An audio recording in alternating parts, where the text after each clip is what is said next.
She opened the door just after midnight. No camera caught who was on the other side. No alarm went off.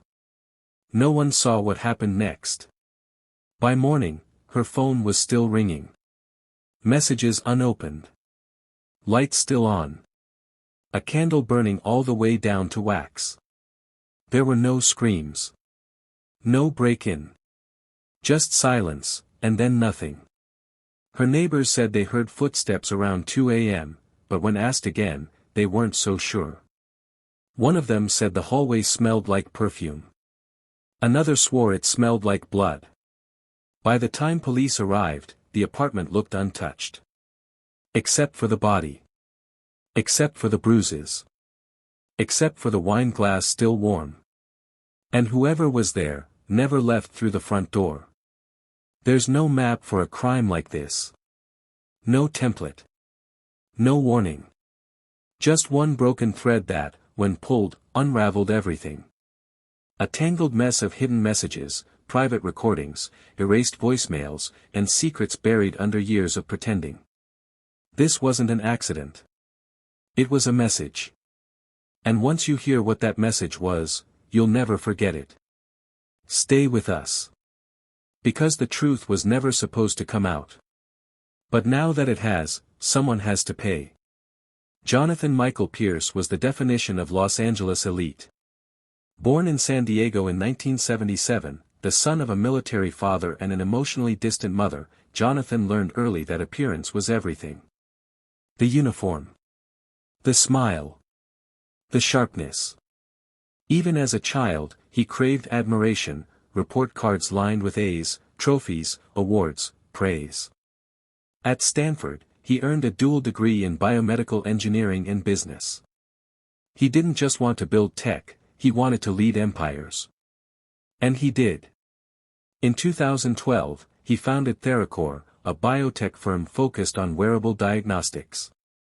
By 2020, his face was on Forbes. He was the healthcare whisperer. Rich. Respected. Married. Clean. Or so everyone thought. But beneath that perfect suit and controlled grin lived a man consumed by control. Jonathan had secrets. And he didn't forgive betrayal. Claire Monroe was never meant to be anyone's shadow. The daughter of 2 Ivy League professors, Claire grew up in Boston, reading legal briefs by 12, debating teachers by 15. She was brilliant. Focused. Unapologetically sharp. But what the world didn't know, what even Jonathan wouldn't learn until much later, was that Claire had spent most of her adult life hiding who she really was. In law school, she fell in love with her roommate. A woman. Her first heartbreak wasn't a breakup, it was the moment she realized she'd never be accepted as her full self in the circles she aspired to. So she buried it. Married Jonathan. And played the part of the perfect LA power couple. Until she met Lena Cruz. Lena was 29. A yoga instructor. A social media darling. But also, lost. She grew up in Echo Park, the daughter of immigrants. Her father left when she was 8. Her mother died of cancer when Lena was 19. For the next decade, she floated. Teaching classes, posing for photos, trying to become someone the world would notice. And then, Claire noticed her. They met during a private wellness retreat in Topanga Canyon. Claire was drawn to her fire. Lena, to Claire's power. It was electric. Dangerous. And kept in shadows. But what no one expected, what would change everything, was that Jonathan would find out, and want Lena for himself. She told her sister once that she was in love with someone who could ruin her life. What she didn't say, was that it wasn't just one person. It was both of them. 3 lives. 1 secret. And a collision course toward death. What began as desire would end in betrayal, obsession, and murder. It started with glances. Then messages. Then hours spent together in places they thought no one would notice. Rooftop lounges. Art galleries. Claire and Lena became each other's secret sanctuary. A love born not out of freedom, but out of rebellion. Claire, finally tasting the version of herself she had buried for years. Lena, finally feeling seen, not through a lens, not through a screen, but through the soul of someone powerful. They were careful. At first, Claire rented a small condo in Culver City. A space away from the house she shared with Jonathan. She told him it was for work. Late-night case prep. Early morning calls with international clients. He believed her. Or maybe, he didn't. Maybe Jonathan Pierce, the man who controlled entire departments with a glance, smelled the shift. Saw the softness in her eyes. Heard the lies in her voice. Jonathan wasn't used to being second. Not in business. Not in marriage. And certainly not in the heart of a woman he owned. One night, he followed her. The GPS pinged an address nowhere near her office. He parked across the street and watched. A black sedan pulled up. Out stepped Lena, laughing. Carefree.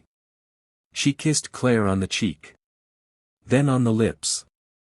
And in that moment, something inside Jonathan shattered. Not because his wife was unfaithful. But because she had chosen someone else. Someone beneath them. A yoga instructor. An influencer. A child in his eyes. He didn't confront Claire. Not immediately. Instead, he went after Lena. It began with charm. A donation to her wellness studio. An invitation to lunch under the guise of business collaboration. Lena, unaware of his discovery, accepted. She had no reason not to. Jonathan was Claire's husband, her secret was safe. But Jonathan had no intention of staying in the shadows. The lunch turned into drinks. Drinks turned into conversation. And the conversation turned into confessions, some true, some calculated. He told her he admired her spirit. That he saw what Claire saw. That maybe the three of them could coexist in some unspoken agreement. Lena was confused. Claire had never spoken of openness. But Jonathan's words were smooth. Practiced. Dangerous. Then came the night Lena received the first anonymous message. You think you're safe.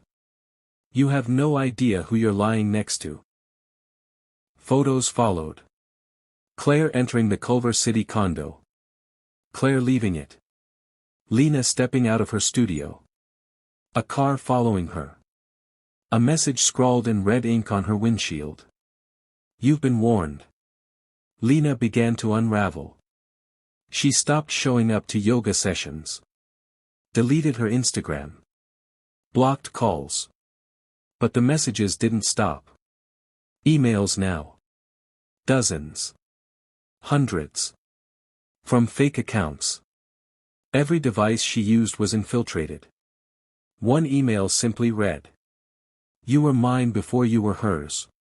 She confronted Claire. Claire, furious, denied everything. Swore it wasn't Jonathan. Swore he didn't know. But Lena saw the fear in her eyes. Claire was losing control. And Jonathan was gaining it. Weeks passed. Then Lena disappeared for 3 days. No calls. No posts. No replies. On the 4th day, she returned. Pale. Quiet. Shaking. She told her sister she thought someone had drugged her. That she woke up in a hotel room in Pasadena. Her clothes folded on a chair. Her phone wiped clean. A note left on the pillow. Next time, I won't bring you back. She refused to go to the police. She said there were too many powerful people involved. She told her sister, in a whisper, that she feared for her life, but that she loved Claire too much to walk away. Claire begged her to leave the country. Offered to pay for it. But Lena refused. She said she was tired of running. Tired of being silenced. She had something stronger than fear now. She had proof. A voice recording. Taken weeks earlier. A conversation with Jonathan. His voice calm. Measured. Threatening. He had admitted to tracking her. To knowing everything. And then, something darker. Do you think Claire would choose you, if I made you disappear? Lena planned to go public. To release the tape to the media. To expose him. But 3 days before her scheduled meeting with a reporter, Lena Cruz was found dead. Lying in the center of her Culver City condo. No signs of forced entry. No fingerprints. No DNA. Nothing, but a red silk scarf tied around her neck. And a single word, painted on the wall in lipstick. Mine. Police initially ruled it a suicide. But her sister refused to believe it. She insisted Lena had been preparing to speak out. That she was scared, yes, but determined. A toxicology report revealed traces of ketamine in her system. A sedative. One not typically associated with overdose. One often used, to incapacitate. The case was reopened. And what followed, would expose the darkest secrets of the Pierce household. From emotional warfare to manipulation, financial coercion, and psychological destruction. And the murder, that may have been planned for months. But the real twist? It wasn't just Jonathan who had motive. Claire had secrets of her own. And as the investigation deepened, detectives uncovered a truth no one expected. The affair wasn't the only betrayal. Claire had once promised Lena something sacred. And she broke that promise, in the worst possible way. And now, with one woman dead, another broken, and a man standing on a pedestal of lies. The question was no longer who loved Lena Cruz. It was who wanted her gone the most. They buried her in a small cemetery in East LA, just 5 miles from where she used to teach morning yoga. Only a few people attended. Her sister. A couple of old friends. Claire stood in the back, dressed in black, her eyes hidden behind dark sunglasses. She didn't speak. She didn't cry. She only watched, like someone trying to survive their own guilt. The press didn't notice. The story hadn't broken yet. No one knew who Lena Cruz really was, or what she was caught in. To the public, she was just another tragedy in a city full of forgotten names. But behind the scenes, a quiet investigation was brewing. Detective Marissa Ray was the first to take notice. She was assigned to the reopened case after the toxicology report flagged inconsistencies. A former profiler, Ray had spent years studying power dynamics and manipulation. And something about Lena's case felt rehearsed. Too clean. Too staged. She started with Claire. In her initial interview, Claire denied everything. She claimed Lena had been a casual friend. Someone she had hired for wellness retreats and corporate wellness projects. Nothing more. But when asked why she had been paying $7,500 a month to a Culver City address under a fake company name, she didn't have an answer. Detective Ray pushed harder. The day after that interview, Claire's personal assistant came forward. Anonymous. Nervous. But with something that changed everything. A flash drive. On it were voice memos. Claire's memos. Audio recordings she made as part of her journaling practice, dictated into her phone, automatically uploaded to her private drive. But somehow, some had been saved to the assistant's cloud account by mistake. And what they revealed, was chilling. One recording, dated 2 weeks before Lena's death. She told me she's going to release the tape. I begged her not to. I told her it wasn't safe. I told her Jonathan was watching. But she didn't care. She said she had nothing left to lose. And another, dated just 4 days before Lena was found dead. I had to make a choice. Him or her. I chose survival. Does that make me evil? Does that make me the villain? I don't know. I just know, if she talks, we all burn. The recordings weren't a confession. Not exactly. But they were close. Close enough for a warrant. Close enough to reframe the entire investigation. Detectives raided the Pierce estate in Beverly Hills. What they found was far more than they expected. A locked drawer in Jonathan's study held a secondary phone. Hidden beneath old conference brochures and fake business receipts. On the phone were dozens of texts. Photos. A calendar entry that read. Final night. No mistakes. But even more disturbing, the short video clip. 17 seconds long. Blurry. Soundless. But unmistakable. Lena. In the Culver City condo. Standing in front of a mirror. Her reflection panicked. Behind her, a man steps into frame. Just his silhouette. But it's tall. Broad. Familiar. Detective Ray paused the video on frame 12. There, reflected in the glass, a flash of a wedding ring. Platinum. Thick band. Just like the one Jonathan Pierce wore every day. Still, it wasn't enough. Not for a charge. Not for a conviction. Until the envelope arrived. Mailed anonymously to the station. No return address. Inside, a burned CD. One file. A recording. Jonathan's voice. Clear. Calm. Terrifying. If she thinks she can destroy my name, she's wrong. If she thinks she can take Claire from me, she's delusional. She was an experiment. An indulgence. Nothing more. And when an indulgence becomes a liability, you cut it out. That was the breakthrough. Within 48 hours, Jonathan Pierce was arrested at LAX. He was boarding a private jet to Costa Rica. No checked bags. No itinerary. Just his passport, a briefcase of burner phones, and $200,000 in cash. The charges: obstruction of justice, tampering with evidence, harassment, and suspicion of murder. But then, came the twist. During the interrogation, Jonathan didn't deny involvement. He just didn't accept responsibility. He leaned forward. Calm. Icy. And whispered to Detective Ray. I didn't kill her. A pause. She did. When asked who he meant, he smiled. Claire.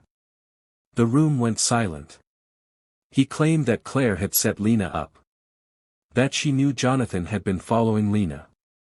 That she used it to her advantage. That she orchestrated the meeting. The threats. The disappearance. Even the scarf. Jonathan claimed that Claire saw the affair not as love, but as leverage. That she planned to frame him from the beginning. That she planted the voice recordings. That she mailed the envelope. That she wanted him gone. So she used Lena, as bait. Was it true?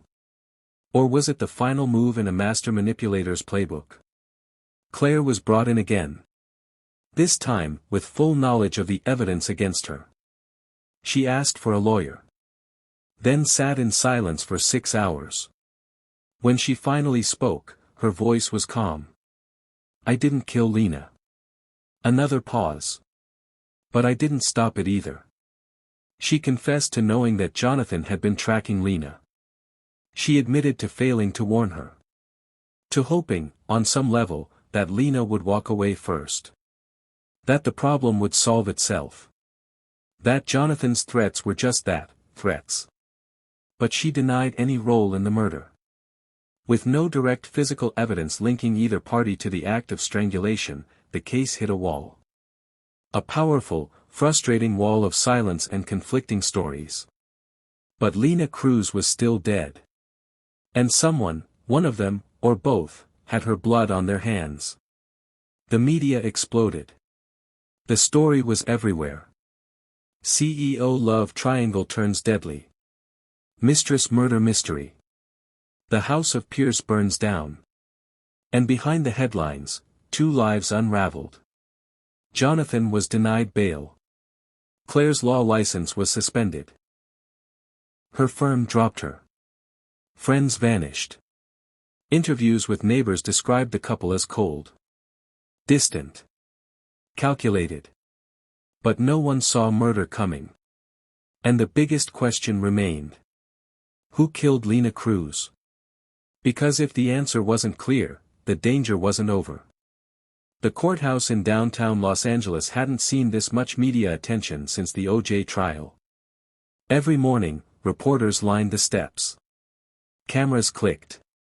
Protesters held signs. Some called for justice for Lena. Others called for Jonathan's release, claiming he was the victim of a vengeful wife. But everyone was asking the same question. What really happened in that condo? Opening statements began on a cold Monday morning. The prosecution painted Jonathan as a man who had everything: wealth, power, status, and refused to lose control. A man who became obsessed with revenge when he found out his wife was in love with another woman. The motive, they said, was humiliation. Humiliation that turned into fury. Fury that turned into murder. But the defense had a different story. They said Jonathan was framed. That Claire orchestrated everything. That Lena had threatened to go public not just with the affair, but with evidence that could ruin Claire's career. Financial records. Client abuse. Insider deals. Claire, they claimed, used Lena's death as a smokescreen to protect herself, and take Jonathan down with her. 2 weeks into the trial, Claire took the stand. She walked into the courtroom slowly, hands clasped in front of her. Gone was the power suit. She wore gray. Soft, almost penitential. Her voice never shook. Her tone never cracked. She told the court she had fallen in love with Lena. That Lena was kind. Gentle. The first person who made her feel free. She admitted to the affair. Admitted to hiding it. Admitted to renting the condo. But denied ever threatening her. And then came the moment no one expected. The prosecution asked her, did Jonathan ever physically threaten Lena Cruz? Claire hesitated. Just for a second. Then nodded. Yes. He said if I didn't end it, he would. The courtroom went still. She described one night, just weeks before Lena died. A night when Jonathan came home late, drunk, and angry. When he backed her into a wall and whispered, if she takes you from me, I'll bury her. But when the defense took over, they flipped the narrative. They introduced an email. Sent from Claire's account to a burner address registered under Lena's name. The message read. You promised you wouldn't say anything. If this goes public, I'm done. And if I'm done, you're done. Claire claimed she never wrote it. That someone must have hacked her account. That Jonathan was known to do things like this. But the timestamp matched her login history. The IP address came from her condo. Then came the bombshell. The final witness for the prosecution wasn't a detective. Or a scientist. Or a family member. It was a former intern. A young woman who had worked under Claire for one summer. She took the stand trembling, holding a journal in her lap. Her voice barely above a whisper. I saw the scarf, she said. The red one. In Claire's car. 2 days before Lena was found. Claire froze. The jury looked on in silence. It was the same scarf found around Lena's neck. The same scarf listed in evidence. The same one Claire claimed she had never seen before. The prosecution seized on it. They said it was the missing link. Proof that Claire had been there. That she had lied.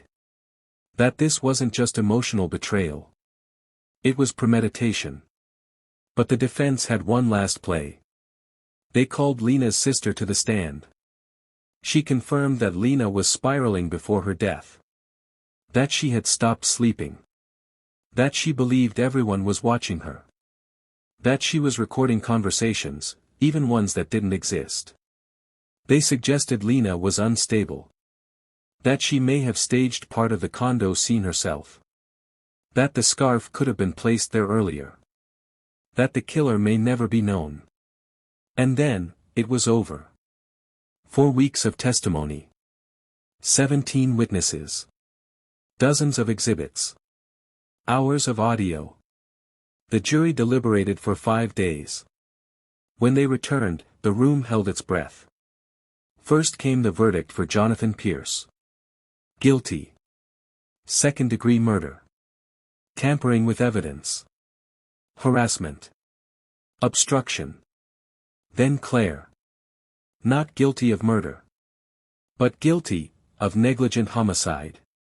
Guilty of failure to protect. Guilty of withholding evidence. Guilty of aiding a hostile environment that led to a woman's death. Jonathan was sentenced to 28 years to life. Claire received 7 years. Suspended after 3 with parole. But Jay remained in solitary. Refused all interviews. Never expressed remorse. But the case didn't die. Podcasts. Documentaries.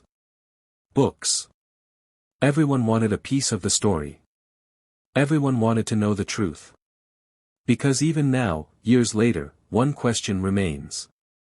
Was Lena Cruz murdered by a jealous husband? Or silenced by the woman she loved? Or, by both? In the end, the only person who knew the full truth was buried 6 feet under. And all that's left are shadows, scars, and a red scarf that still haunts the halls of justice. The city moved on. The headlines faded. The courthouse doors closed. But in the quiet corners of Los Angeles, the story still lingers. Some say it was passion that killed Lena Cruz. Others say power. Some believe it was a perfect storm of love, betrayal, and fear, twisting good intentions into lethal choices. But whatever you believe, remember this. Truth doesn't always scream. Sometimes, it whispers. Sometimes, it hides in the people we trust most. A woman fell in love. Another clung to a lie. A man refused to lose. And in the middle, a life was stolen. There were no heroes in this story. Only secrets. And consequences. So tonight, look around you. At the people you love. The ones who say they'd never hurt you. And ask yourself. Would you know, if they already had? Because sometimes, the most dangerous affairs are the ones we never see coming. And the deadliest betrayals come from the ones who share your bed. What do you think really happened that night? Was justice truly served, or did the truth die with Lena? Leave your theory in the comments below. If this story gripped you, hit that like button, and subscribe for more haunting cases that dive beneath the surface of love, lies, and lethal decisions. Share this with someone who thinks they can always spot a liar. And remember, the truth is never simple. And sometimes, it kills.